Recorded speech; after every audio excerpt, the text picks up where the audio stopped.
SlyMedia Productions, SlyMedia TV online. Thank you very much for supporting us and thank you very much for believing in us. But the best that you can do is tell a friend that if you want to stay informed, if you want to watch programs that are informative, they need to subscribe or like or follow Sly Media Productions Facebook page or our YouTube channel as well. My name is Robert Tapfumani. Nyaya yatutaura nezvayo nhasi inyaya yevakadzi vanetsa mumaguta nemumadhorobha. Madzimai ari kushedzwa kunzi MaRich aunts, vakadzi vane mari. Hanzi vanoenda kuvakomana vasina chavainacho mukati meupenyu hwavo, vonovaredza sehove kuti aiwa kana uchida mari huya ndikubati zvakanaka. Regai titaure naApostle Monalita, vanhu vari kusangana nedzimwe nyaya dzakaita saidzodzi mumabasa avari kubatsira vanhu. Munhu anenge auya achiti ndiri kubatsirwa wozonzwa hezvo ndokwazvaka enda nako. Apostle makadi ndiri pangu makadini riri sei basa? aiwa right Group riri kukura here? Anonzi we are conquerors.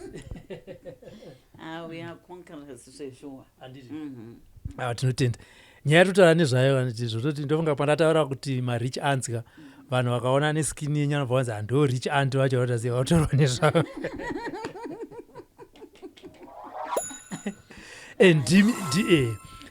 Ndimi muri kunzwa nyaya idzi, hanzi zviri kufamba sei mumaguta emadhorobha neMaRich aunts aya? Right, nyaya dzema-rich aunts dzanetsa.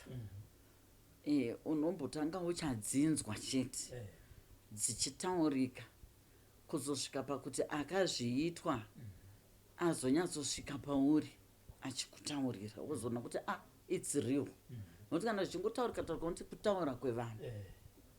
Saka excuse me. Saka nyaya iri kusiririsa, iri kutyisa, iri kusiririsa nenyaya dzekuti vanhu vanenge vachida kunzi hanzi ndini. Woenda wonoromba, wonobata zvinhu zvinozotanga kuvanetsa zvakudhimanda. In fact kutoshandisa maspems evarume zvinhu zvakudhimanda maspems evarume akawanda. Zvinozopa kuti munhu aite pick and drop, varume pick and drop nenyaya yekuti anenge panguva yakaoma. Yes. Saka ndo madambudziko etiri kusangana nawo kuvakadzi ivavo vari kunzi MaRich aunts.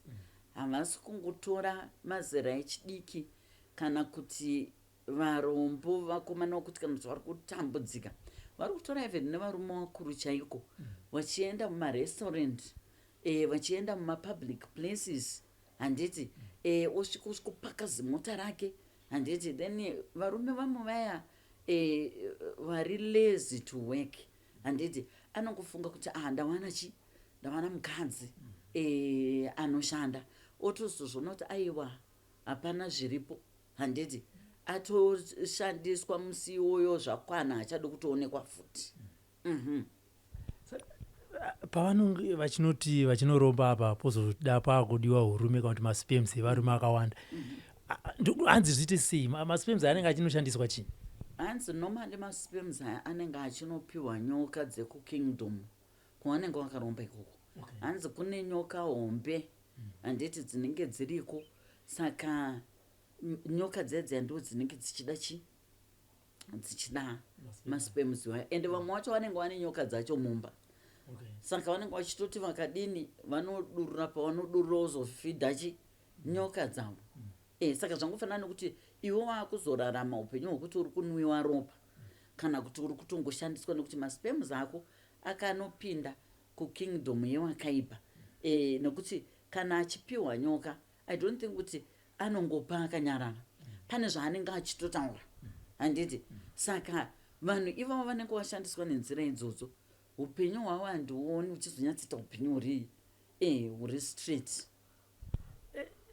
Vanhu vanonoromba vanoudzwa here kuti pekutanga vanoudzwa here kuti ucharara nemurume mumwe chete, ucharara nevarume 2, ucharara ne3 kana kuti ucharara ne30, zvinozoita kuti vazopedzera vakungoti anonopaka mota apa achitanga kukwezva varume kuti huyai tinorara kumba.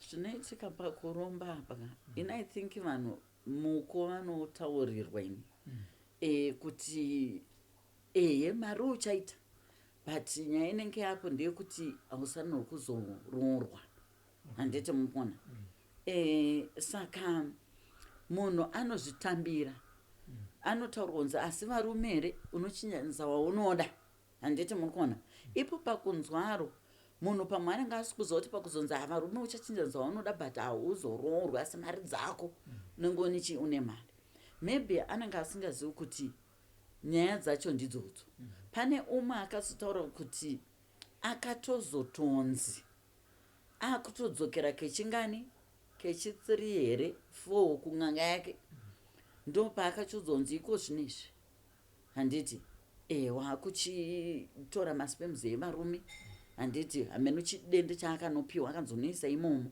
then uzofidha wofidha nyoka handiti nyoka yacho aitogara nayo mumba mukadziye ane dzimba dzinosvika ma17 muno maHarare.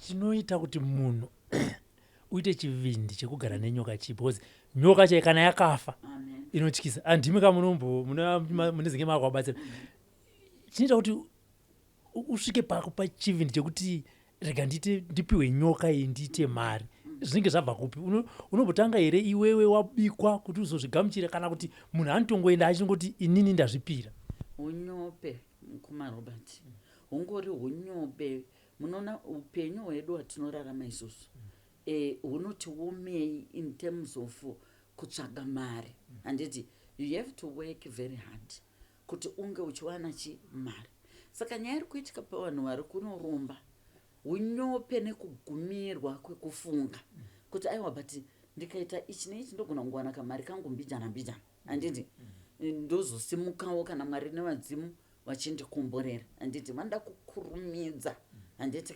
zvazvokuti ndikurumidze kudai ndoda kudhiraivha mota idzi ndoda kudai ndoda kubva ndadai imba yangu ndoda kuonekwa handiti but asingazivi kuti zvinhu zvichazomutambudza mukati meupenyu hapana upenyu kumaRobert unorwadza hwekuti upenyu hwako iwewe unorarama nemasacrifice upenyu hwevanhu upenyu hwakadaro hunorwadza hunosiririsa zvakare saka nyaya iri kuitika ndeyekuti vakadzi ivava nyaya inoitika pakunoromba kwaanoita anotaurwa muko yazvo chichi ungonzi hazvina basa pouchazoona kana kuti chakati iwe unochifidha nezvakati unenge uchichifidha nezvakati handiti muri kuona saka iye anenge atotambira pane umwe munhu mukumaRobert akandifonera akati aposo inini ndakambofunga kuda kuromba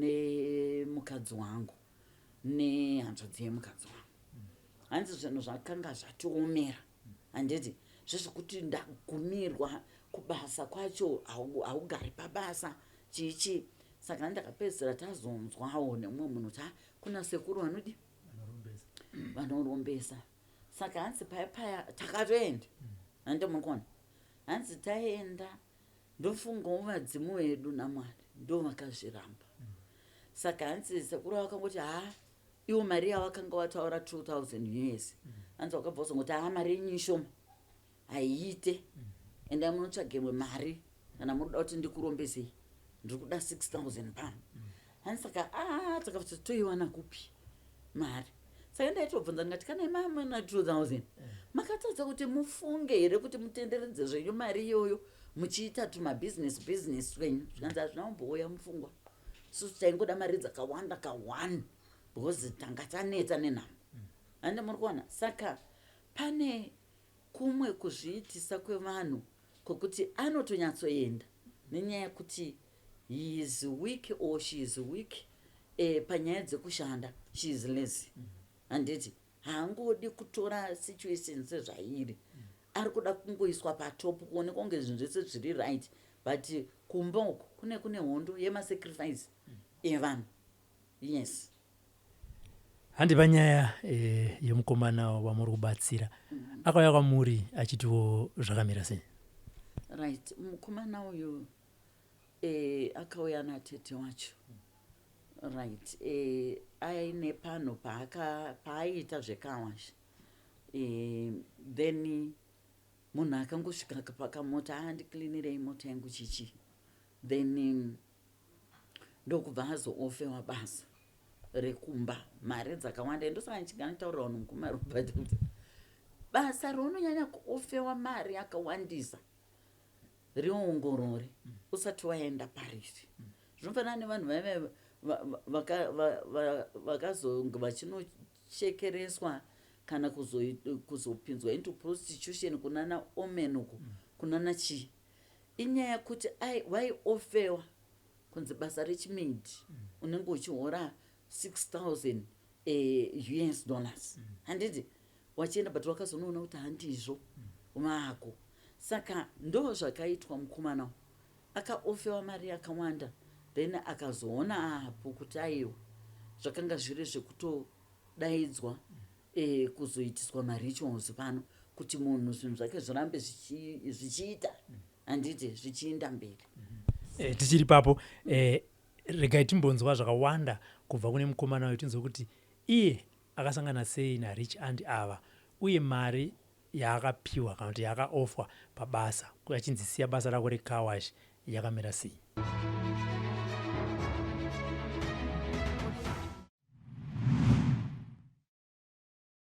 Nyaya yatutaura nezvayo ndeyemaRich Auntie anetsa mumadhorobha umu.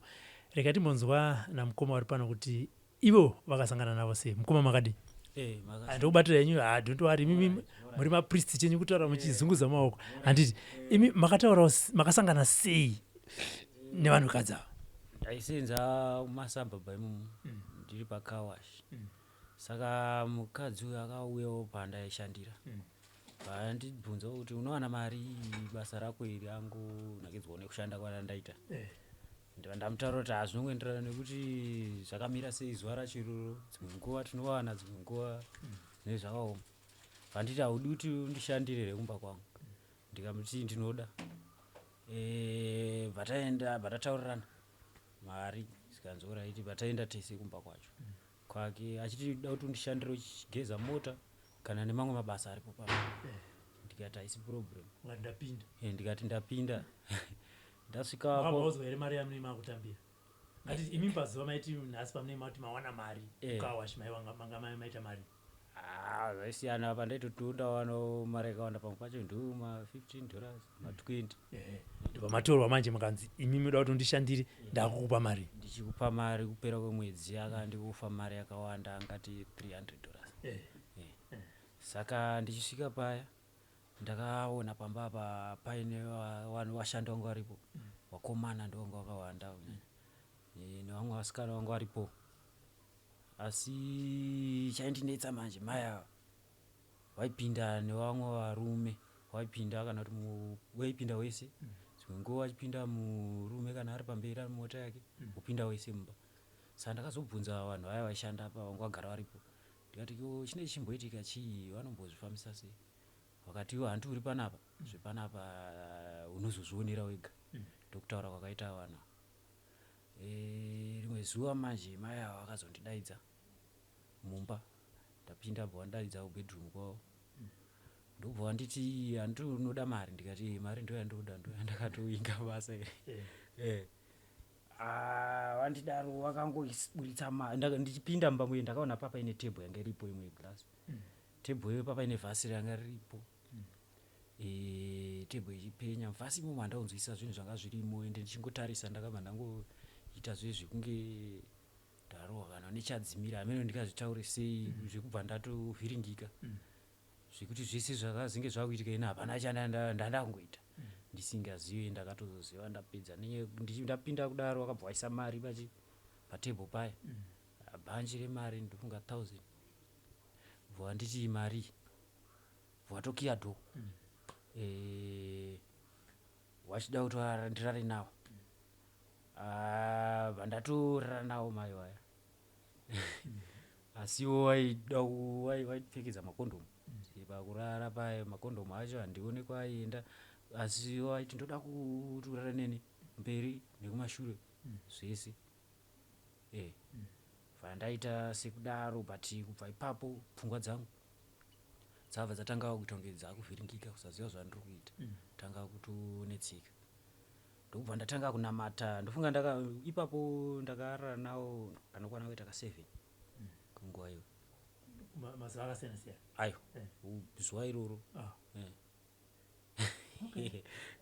zuva iroro apa ka7 but kwawaisa makondomu acho ndaisa mbona kuti vari kuzoisa kuuya nawo vainozomashandisei saka ndakatanga pazvakapera pandakabuda umba macho ndandakunetseka ini pandatanga kunamata kuti Mwari ndanga ndawana basa ndaitotiwo zvaita but hai pandiri pana pakaoma. Asi 1000 wakapiwa? 1000 ndakapiwa. Zvadaro ndakazobva waiuya nevarume vakasiyana-siyana kudaro apa inini ndakushayiwa kuti ndobuda sei ndakutsvaga mukana kuti ndibude paisaita because paine security papa pacho pane zimba panhu pakanaka pane mota dzakasiyana-siyana ndokubva ndazongotaimira mumwe musi murume wawakapinda naye paanga akubudawo pagedhi ini ndakatambira kugedhi pasina aindoona kubuda kwakaita kugedhi parakavhurika ini vandabuda vandatiza kumhanya chaiko kuti ndiende kunotsvaga transport pandakatiza pae vandaendawo kulokesheni kwataigarawo kunogara tete wangu ndipo ndakabva ndangoenda ndasvika kuna tete pandavatsanangurira nyaya iyi tete vakati toita sei toendawo tosvita twasungwa here ini ndikati munhu wacho anotyisa zvikange zvadai manje munhu wacho tinogona kutofa nemanzwira andaichiitawo panzvimbo yachoyo ndokubva wambofamba neni kumaprofita vachitraya kuda kuti pamwe zvinoita right because ndanga ndisitori munhu ari normal asi zvairamba ndokubva tazonzwawo apostol monalita vachitaurwa nezvavo paredhiyo nabozhongora bvatavabatanawo navo wandibatsira saka aiko zvino ndapora ndamunhu aright. Ngatidzokere kumba ikoko vamwe vako avakomana vaigara ipapo vaitomboshedzwa here vachienda vachinoitawo? Ya ndo zvandakaona kuti ndo zvanga zviripo nenyaya yekuti maipinda vakomana vakasiyana-siyana. Asi vakomana hamuna here zvapamautaurana kuti amana zvinhu izvi aini kubva pazvakaitika kwandiri ndakatya nenyaya yekuti pandakasvika vanhu vanga varipo vanga vagara varipo ndichivabvunza nyaya iyi havana kuda kunditsanangurira kuratidza kuti ivo pamwe vanopindira nazvo kana kuti vainzwanana pakuita kwavo asi ini zvakazongondishungurudzawo. Saka musi wakatiza nemari yako unayo kati munhu wakawaya yebasa rawakabata uko 7 rounds waya 1000 saka vakakushedzai kuti bhozi maakuzeka kuno wano kwa 1000 mukadere kudzokera kuti ndadzoka zvangu tomboita dzimwe marounds mundipa waya? Ndichakwanisa kuti ndidaro nekuti mari yacho inototyisa. Hamuna zombodzokera iri pakawashi penyu paya kuti munotanga kuita basa renyu? Kushandira paye ndakutotya kuti vanogona kungouya ipapo wondoona futi ndiri ipapo nekuti iwo kutiza vandakaita handisandasanga havazivi kwandiri. Mari yenyu 1000 makaishandisa chii? 1000 ndakatoitawo mamwe mapurani kumusha uko kuvabereki ndikati bhozi yaitondityisa mari asi kuti ndivatsanangurire kuti ndo zvakaitika zvaindinetsa futi. Asi wangoti mukomana abva kuharara nemari? Vanateta ava ndakataudza ndikati kuti zvisvike kumba zvinhu zvinenge zvakaoma patangotongogadzirisa takada. Vamwe vakomana vechidiki vanogona kusangana nedambudziko iri, kurudziro kana advice yawanga vape ndeyekuti chii? Ndeyekuti vanhu vasabvume kuitiswa izvozvo nemashuga mama neyekuti unenge wakutoshandiswa sechikwambo kutoshandiswa kwaunenge uchitoitwa senini papo pamaperera zvazvanga zvaakundiita ndanga ndaakurota even pandakabva ikoko ndatiza kudaro ndairota mai vayo vachiuya but iri kana nyoka vosvorara neni kuratidza kuti ndanga ndamunhu anga akutoshandiswa sechikwambo saka ndaingorota kana zvimwe zvinhu zvandisinganzwisisi zvinotyisa nguva dzeusiku kusvika ndazobatsirwawo. Pavarume vati vanopinda varume vakasiyana-siyana pane vamaitomboona kuti mota yakamboya nezuro kana kuti everyday pane pachingouya mota nyowani? Paivanzopinda vanhu vakasiyana-siyana varume vakasiyana-siyana ndikati varume vari kuuya zvekuzobhadhara mayara kana zvekubhadharwa ayo zvekutoti ndakaona kuti iwo ndo anobhadharwa nenyaya yekuti inini ndakabhadharwa saka ndakaona kuti kutobhadharwa kusazoziva iwo kuti vanogumira pabhozi chimwe chine chii chikwata chacho sezvanotaura vanhu vanga vari pawa kuti handizivi kuti iwo waiwirirana zvekusvika papi unozoramba uchinzwisisa here aya mainzwira nyaya yamukoma yemarich ants vakauya vari pakawash pavaigeza mota vakanzi aya iwo pazuva rota mari mukomana akati haindiita $15 zvanzi allright handikumba kwangu unoshanda mamwe mabasa uchigeza mota dzangu zvakare ndenge ndichikupa $300 asi kwazakazosvika ndekuti mukoma vakazopinzwa mubedroom vakaitwa zvinogara zvakadaro ndokupiwa 1000 yavo vakamboti garei pamba ipapo ndokuzwana mukana ndokutiza musazondifonera muchiti muruda nhamba yemukomana uyu musazondifonerera muchiti muruda nhamba yarich ant ava handitika mukoma havana kundipa nhamba ndabva ndati musandipe nhamba yenyu pazvataita pabasa zvaperera ipapo chinangwa ndechekuti mhuri yezimbabwe nevakomana vari kunze uku muzive kuti izvi ndo zviri kuitika ndoziva kuti pane vamwe vanobva vaziva kuti uku kuri kuitika mari anoti haindozvipira hangu ndotosangana navo vanotondifonera vachiti aiyewa ndipe kaninini handatambura ndipe nhamba yani yarich ant vaivaya chokwadi chakanaka regai ndibva ndataura ndiri pano pamuri kuona nhamba idzi handina regai titaure naapostle munalita tichivhara chirongwa chezuva ranhasi.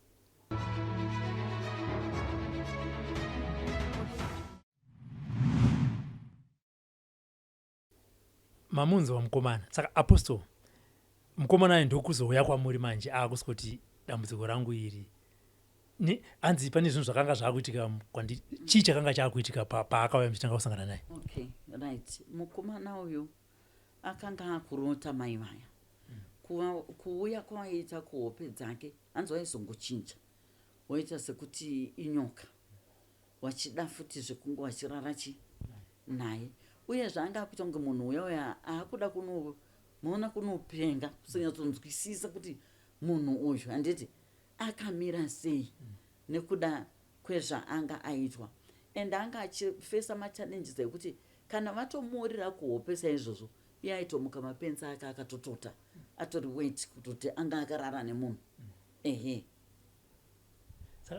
zvinopera here muchitaisa mudare renyu ndamudza zvakatopera amai vaya havazomutsvaga here vachiti ko zvakamira ini ndine maitiro angu andinoita handitika takatovhara handiti vanopika vanhu vakasiyana siyana everyday vamwe wamanzwa achitotaura kuti pane varume vanenge vachitopinda vane mota chichichi varume vanenge vangotorwa mumapub handiti kana mumarestaurant umu wongotorwa onzi handi unoone kumba kwangu chichi but wachinopinda ama vanoti mukomana ati pandakanopinda mubedroom pane chiglasi chaita kunge chivhazi cheglasi changa chine zvinhu zvanga zvirimo mukati pandakangochiona chaipenya ndakabva ndaita kunge ndarohwa nechadzimira meaning varume vese vaya vanenge vachinzi vawirirana kana kuti kumarestaurant uku onzi let's go unoone kumba kwangu bhosi vari kugara kuma one of malow density emuno macho anonyatsonzi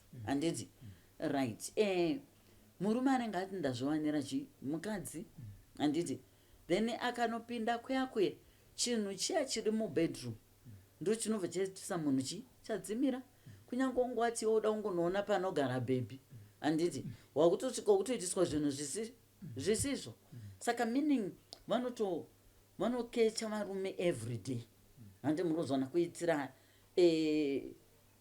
yes I think magrams here kana maliters anenge ari kudikwa emaspems evarume handi muri kuona kuwanda kwevarume ndokuwanda kwemari akaunti nyoka iyo ndinenge ichida maspems akawanda hanzi zvinofamba sei inorutsa mari nyoka saka I think pakunopa kwavanoita nechi ndoine zinge ichidini ichivaunzira mari saka advice yamungapi kuvarume vari kunze uku vari kusangana nemarich ants aya voita sei kuti vaone kuti apa kapa hazvisizvo zvanga tichitaura takagara murestaurant kana mupamu imi right ine ndoda ngokurudzira kune varume kuti zvibate nekuti vamwe varume vacho ipapa vari kukechwa vanenge vane vakadzi kudzimba, but nenyaya yekuti anenge ari kuti handapinda ndobva ndangorova chibhegi handiti, but zvinenge zviri zvokuti uri kuzviparadza upenyu hwako handiti. Saka ine ndiri kungokurudzira kuvanhu vechirume kuti please vakadzi wemunoona musikuziva kuti mari dzavo dzakabva nekupi, siyanai navo and take your time. Musakurumidze kunzi hande kumba handiti. Imbotanga kana masangana, hatirambi kuti kuna vamwe vakadzi vane mari dzavo dzakachenawo, pana vamwe vanosiyirwa nhaka nevarume vanenge vari rich handiti, wosiyirwawo chichichi. But varume ndiri kuti inini tangai maona handitika, waonana nemunhu usamhanye kuenda kumba kwake, imboonanai muchionana pamuri kuonana, iwe uchinamatawo nezita remunhu iyeye uchikumbira, unotozoona pamwe watoroteswa wakutoona kuti munhu wemusatanist hande munoona, wosiyana nazvo. Apostle, tichitarisa imi mubasa renyu ramunoita basa rekubatsira vanhu wangu zvakare yaikansela, matambudziko ari kunyanyouya nevanhu panguva inei muri kusangana nawo muchizovabatsira ndeapi? Akawanda. Tiri kutanga ikoko kuvanhu vanenge vachidananawo futi nevakadzi uko handiti, ozoona kuti mukadzi watosangana, like recently pane murume akandisira kuti mafoni angu hameno kwaari, ndandichakuratidza imeseji iyoyo, right. Akangosangana nemukadzi, hanzi last Tuesday handiti, asangana nemukadzi uyayo pakunoti vakunopedza paya, murume akatanga kubleedha, kutobleedha chaizvezvo handiti. Ari kuti akamhanya kuchipatara, amhanya kuchipatara ari kuti ndakaluza I think 5 liters yeropa, kwakuchiwedzerwa ropa kuchipatara kuya achiwedzerwa ropa, akabayiwa mainjection, akapiwa matablets aakapiwa, but ari kuti zvakangoita nani, but akuita semunhu anotopinda period iye ari munhu wechirume after asangana nemukadzi. Saka madambudziko andiri kusangana nawo kunyaya dzepabonde idzi ari kutyisa. Mukoma Robert, vanhu ngavazvibate, vanhu ngavazvichengetedze. Musangoone munhu achifamba mufunga kuti appearance yake yekunze ndoone mukati. Vamwe vacho vari kutofamba vachirara nevarume, vachitora zvipo zvevanhu handitika. Vamwe vacho vari kufamba vachirara nevakadzi, vachitora zvipo zvevakadzi. Vamwe vacho vari kuinitiata zvokutokuuraya, zvokunzi hanzi unochekereswa nemunhu werudzi rwako. These days mukoma Robert hakusina nenyaya yesatanism, unochekereswa nemunhu usina kana ukama naye, kutotanga kungotopera uchipera utozvinonza usina ropa. Saka ndo mama issues andiri kusangana nawo, nedzo hondo dzemudzimba dzanyanya kunetsa, hondo dzemudzimba, madivorce ari kuwanda, madisappointments. Asi ndoda kungoti kuvarume vari kunyanya kufambawo vachidisappointa vana vevanhu, iwe zviongorore upenyu hwako kuti hwakanaka here, hwakajeka here, nekuti varume vari kuzviita ukazotarisa upenyu hwake hapana, ndewekubatanidza kuti azotarisa kuti aiwa maybe vasikana vaya kana kuti vakadzi vaya wandanyanya kunyebera ndichinyebera maybe yatoo case munhu azvioni handiti. Saka ndoda kuti varume zvibate, vakadzi zvibate, nyika yataakurarama haina kumira zvakanaka. Koitaiwo madambudziko ewaya ezvikwamba, kuromba kwanyanya mukati memadzinza handiti, nengozi dzimwe dzekuti vanhu vari kuchekeresa vachida futi kupfuma handiti, kutora mabody parts zvozonetsa mukati memadzinza. Ndo zvimwe zvezvimwe zvandiri kusangana nazvo izvozvo, nevanawo vasiri kunzwa handitika, munyaya dzemadrugs, munyaya dzekusakudza vabereki, zvinhu zvinenge zvati wandei kunyanya handiti izvozvo. Saka dzakawandisa nyaya dzacho, dzakawanda uroyo, zvishirichi, dzakawanda. Saka vanenge vachida kubatsirwa nemi Apostle, vanokubata sei? Right, vanondibata pa 00263 786 547 794. ndiyo namba iri pawhatsapp here inobva yaita kuti upinde mugrupu. Group, yes, yes. Aya, mazvinzwira nyaya yeMaRich Auntie ndofunga nemauncles futi vari kwekoko hanzi naapostol vazosamaraiza vakati nyaya yesatanism yawandisa zviya zvekuti kare vanhu vaiti kana vakaromba zvonzi uraya hama yako kuitira kuti zvinhu zvako zvikufambire. Iye zvinezvi nevatorwa maakushandiswawo zvakare nekuda kwesatanism yatekeshera munyika munomu. Kana muchida kunzwa zvakawanda nemamwe maprograms atakaita aapostol monalita, ingoendai paplaylist payoutube channel paSly Media yakanzi Apostle Monalita. Munowana zvakawanda nedzidziso dzavakapa nekuti kazhinji vamwe munozongowana one program mubati ndakawanzwa vachiti zvakati ko izvi vanozozvikwanisa here, izvi vanozoita sei? Ivai nemukana wekuenda paplaylist yaApostle Monalita modzidza zvakawanda. Ndakamirira Sly Media crew ini Robert Afmane ndinoti bye bye.